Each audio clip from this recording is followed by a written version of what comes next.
YouTube Nation, Main Event TV, aka me TV, aka penalty flags for everyone, unless you're wearing green, aka John Kitna says when he wins football games it's because God loves him. Well, I guess he didn't love you last night, bro. Anyways, that's what we're gonna talk about today, Eagles, Cowboys. But before I get started, I want to give a couple shout outs to people around the NFL, okay? First off, I want to say shout outs to the Minnesota Vikings. Why? Because you guys were too stupid to realize that if you have an inflatable dome, that the pressure from the snow is going to fall down. Yeah, you know, and that was the excuse of why you Pains just couldn't go out there and play fucking football. Not because, well, we were, concerned about the crowd, coming to the game in those rough conditions. No, you didn't say that. It was just, you guys didn't want to play football in the snow. That's what it comes down to when you postpone the game, which messes me up because I wanted to assess the Giants today. But now I gotta wait till tonight. Yeah, which sucks. Anyways, shout outs to the New York Jets. And I say this because your strengthening coach went out and tried to take out a Miami player. Now, you know what? Before I get started, let me say that I have to empathize with this guy because I did that once myself when I played football. I remember a guy was coming down the sidelines on our side, and I gave him a nice fucking forearm. Wasn't even on the field. I was out of bounds. You know what I mean? I was standing on the sidelines, and I gave him a nice forearm and knocked him down. And yeah, I got penalized for it. But guess what? I was in 7th grade when I did it, meaning you can do childish things when you're a kid, but when you're his age, you got to grow up. Seriously. I mean, there's no way that is excusable. And for the way these players are being fined and the way they're being suspended and this, that, and the third for intentional hits, this guy actually tried to take a guy out who was invested on a team. All right? He's getting paid millions of dollars. The team is invested in him. Okay? And you purposely try to take him out, you need to lose your job. I'm sorry, but you need to lose your job. Anyway, let's get back to Eagles, Cowboys. All right. Oh, yeah, also, shout outs to the Redskins for botching their field goal. That was great. Anyways, Eagles, Cowboys. All right, Redskin fans should be pissed off. Eagles, Cowboys. All right. Look, first play of the game, kickoff.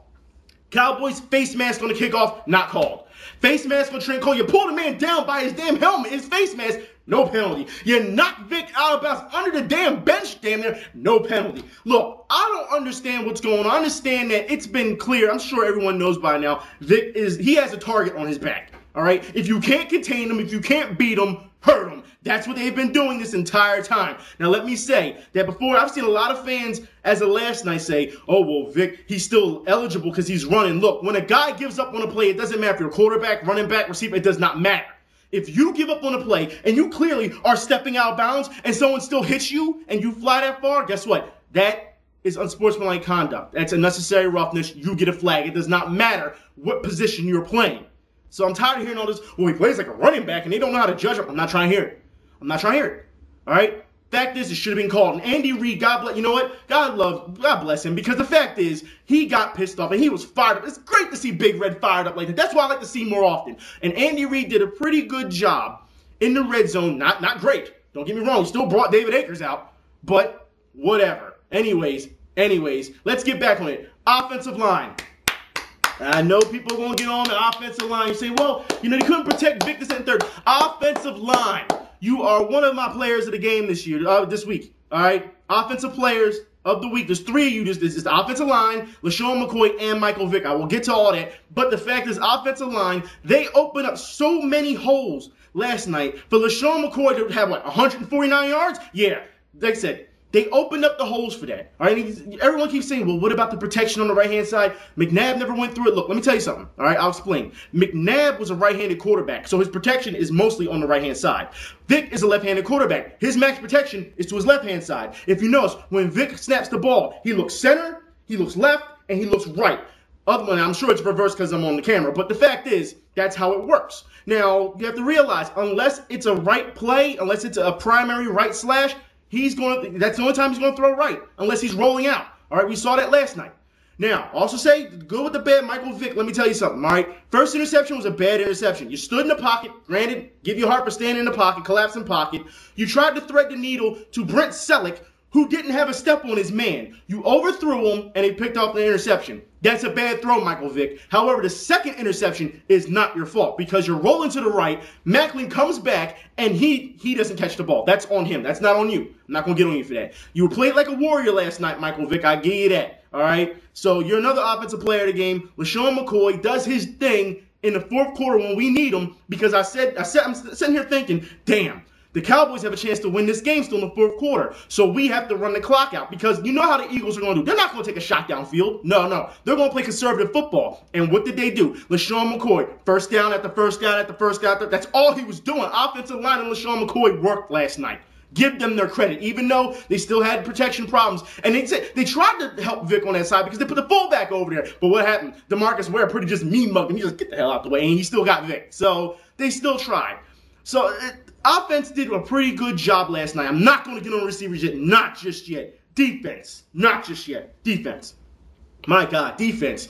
You know what? Didn't even realize, to be quite honest, didn't even realize Asante Samuel wasn't out there on the right-hand side. The Dallas Cowboys did not prepare the right way. Joselu Hansen started, and guess what? They didn't pick on him. All right, they kept going after Patterson. And what happened? Patterson was getting penalty after penalty because they were picking on the rookie instead of going after the guy who's been burned most of the year, which didn't make sense to me. John Kitna is checking down because they were getting to him as bad as possible. They couldn't throw the ball downfield. Defense did a great job last night. All right, Quentin Michael had a big shot on, was it coming into the blitz? I mean, defense did the thing last night. I understand they gave up a lot of points, but the fact is, the Dallas Cowboys, what did I tell you? Their running game is great, but their offense lacks in the passing game due to the fact of who? John Kitna. He's a backup quarterback. You can't expect much from him, all right? They were pulling out trick plays right in the first quarter. You got to be kidding me. The fact is, they have nothing else left. Then this tank is that we'll see Dallas again. We will see Dallas again end of the year, and I have every confidence that we can beat them in Philadelphia. We went to Dallas and we did what we had to do last night. Now, receivers. Now we're going to get serious. You know what? And I saw some of the comments that people were saying, and even Black Von, shouts to Black Von, he said, you know what? Don't even say anything about DeSean Jackson. He's like, just call him the other guy. I'm sorry, bro, but I got to name names today. DeSean Jackson. I'm telling you, I don't understand. I've been saying this week in and week out.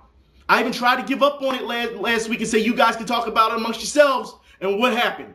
He goes and he pulls this bullshit again. He goes and he costs us a penalty. First off, let's get into something, all right?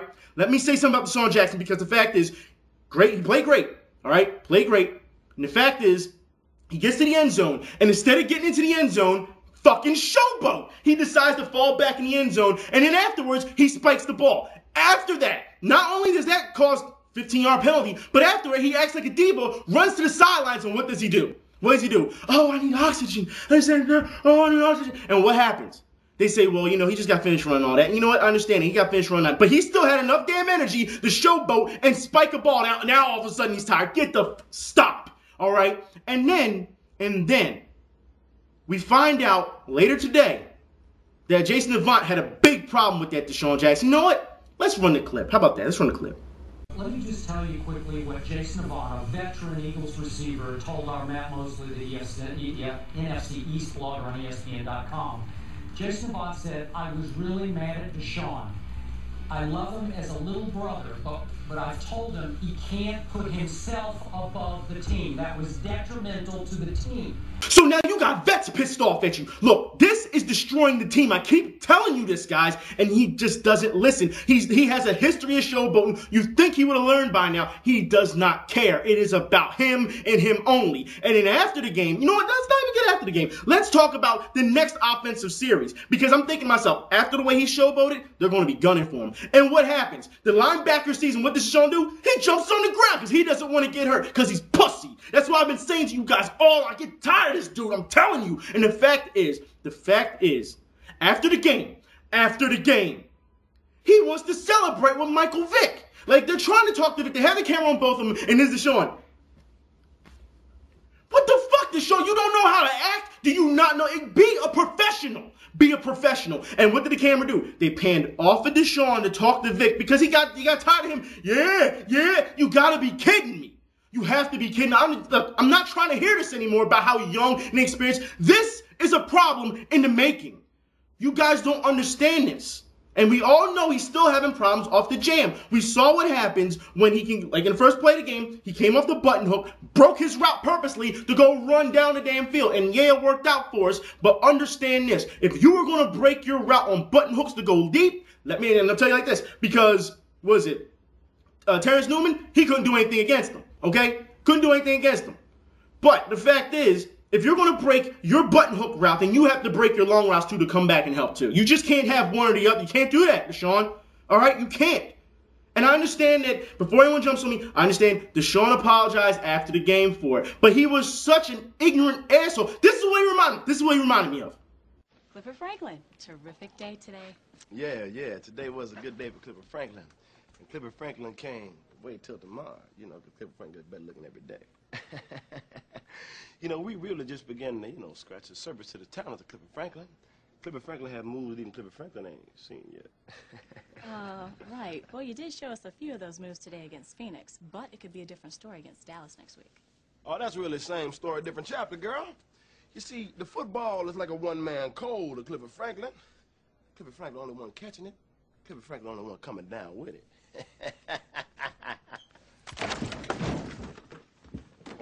So now, apparently, since you had a great game, you can talk to the media now, but just not too long ago it was, I don't want to talk my psyche, I don't want to talk, I had a bad game. Stop! You have to be a professional on both sides, on and off the field, bruh. You have to. Whether you have a good game or bad game, you have to be a professional. You have to be a leader. You have to. That's simple. Especially when you have a lot of kids watching and being influenced. And I think that's another thing, because a lot of people have been seeing a lot of problems with people in Dallas saying, oh, well, Tashard Choice went over to Michael Vick to get his autograph, you know, and it's a rivalry game, it's that and the third. Understand that this looks good sportsmanship-wise, that you can kill each other on the damn field, but afterwards, you can shake hands. You can be admired by other people. Now, I understand people are saying that, you know, it looked bad because it's in front of cameras. You should have did it, you know, in the locker room or caught them on the bus on the way out or something. I personally think it's best to see it on camera so that you can put that in people's head to show that, hey, at the end of the day, we respect each other. Fans may not respect each other, but the players respect each other. All right? Other than DeSean Jackson, the way he acted, he showed no respect. But the fact is, I was happy to see him start returning punts again. All right? So that's me being fair to DeSean. That's as far as you're going to get. Because as far as I'm concerned, it's not working. Someone needs to sit his ass down and let him know how it is. All right? You do not act like that. We are playoff bound right now. We cannot have any type of problems like that anymore. No more distractions. There's no room for excuses. There's no room for failure right now. We are on something that people didn't expect us to do this year. Let's prove them wrong. Let's show them. That's all. Now we got the Giants next week, Sunday. All right. The fact is, like I said, I can't even assess the Giants even though we played them last time. I want to see them. I wanted to do this video, you know, later tonight, but it would have been too late. The fact is, Minnesota really messed that up for me to analyze them. But you should know what we're getting with the Giants. I had said earlier before that, you know, the Giants were going to beat us this coming time, you know, this second round. I had said that. But we don't know now what's going to happen in the other game. We don't know if they're going to show, you know, some weaknesses, some flaws in their system. We don't know if players are going to be hurt and not play. We don't know what's going to happen yet. So it's hard for me to sit here and say, we're going to do this, we're going to do that, and then try to be right. I was right about how many points we were going to score, though, didn't I? I said we were going to be in the high 20s, possibly 30s, and the Eagles showed that. So, with that being said, Giants, we got them. I will be watching tonight against Minnesota. If they play it on national TV, they're talking about now they're just trying to keep it to a certain region. I'm not sure. But the fact is, if it's on TV, I will be watching and I will be posting in the comments so that we can sit here and I can analyze it that way. Because I'm not doing another video this week just for this. Okay? So I will talk to y'all later. Y'all be safe. I'm out.